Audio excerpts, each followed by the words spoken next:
काँग्रेसचे नवे प्रदेश अध्यक्ष हर्षवर्धन सपकाळ कोण, काय आहेत त्यांच्या जमेच्या बाजू? काँग्रेसनं अखेर प्रदेश अध्यक्षपदी हर्षवर्धन सपकाळ या नव्या चेहऱ्याला संधी दिली आहे.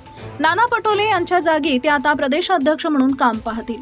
बड्या चेहऱ्यांना संधी न देता काँग्रेसनं महाराष्ट्रात धक्कातंत्र अवलंबलंय.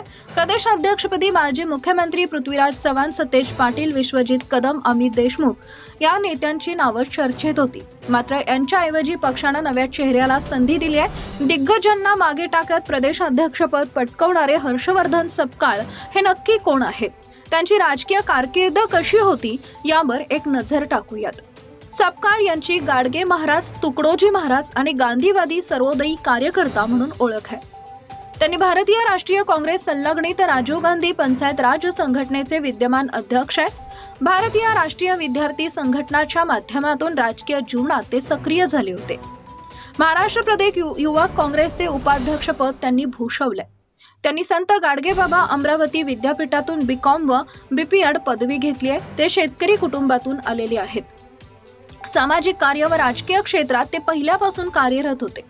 महाराष्ट्रात सुरू केलेल्या संत गाडगेबाबा ग्राम स्वच्छता अभियानाअंतर्गत त्यांनी विशेष योगदान दिले. 1999 ते 2002 या कालावधीत महाराष्ट्रातील सर्वात तरुण जिल्हा परिषद अध्यक्ष म्हणून त्यांची ओळख आहे. त्यांच्या कार्यकाळात बुलढाणा जिल्हा परिषद ही महाराष्ट्र अव्वल होती. तसेच 2014 ते 2019 या कालावधीत त्यांनी बुलढाणा विधानसभा मतदारसंघाचं प्रतिनिधित्व केलं. आमदार म्हणून त्यांनी आपल्या कामाचा ठसा उमटवला होता.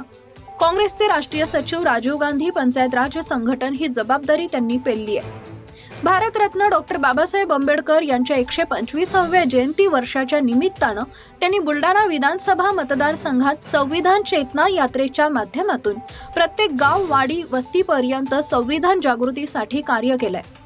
काँग्रेसचे सचिव म्हणून पंजाबचे सहप्रभारी म्हणून सुद्धा त्यांनी काम केलंय. तसेच तत्पूर्वी गुजरात व मध्य प्रदेश या राज्याचे सुद्धा सहप्रभारी म्हणून जबाबदारी पार पाडलेली आहे. अखिल भारतीय काँग्रेस कमिटीद्वारा सेवाग्राम वर्धा येथील गांधी आश्रमात आयोजित देशव्यापी गांधी विचार दर्शन शिबिराचं राष्ट्रीय शिबिर समन्वयक म्हणून पक्षानं सोपवलेली जबाबदारी त्यांनी यशस्वीरित्या पार पाडलेली आहे. यासोबतच विविध राज्यातील विधानसभा निवडणुकीत उमेदवार निवडीसाठी पक्षानं स्थापित केलेल्या स्क्रीनिंग कमिटीचं सुद्धा ते सदस्य राहिलेले आहेत.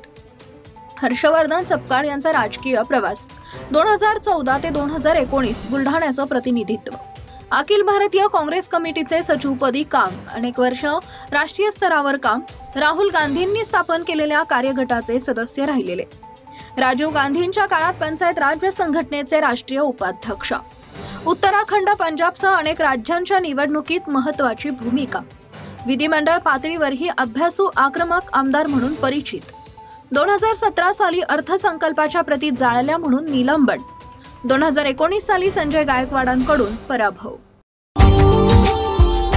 Subscribe now and press the bell icon. Never miss an update.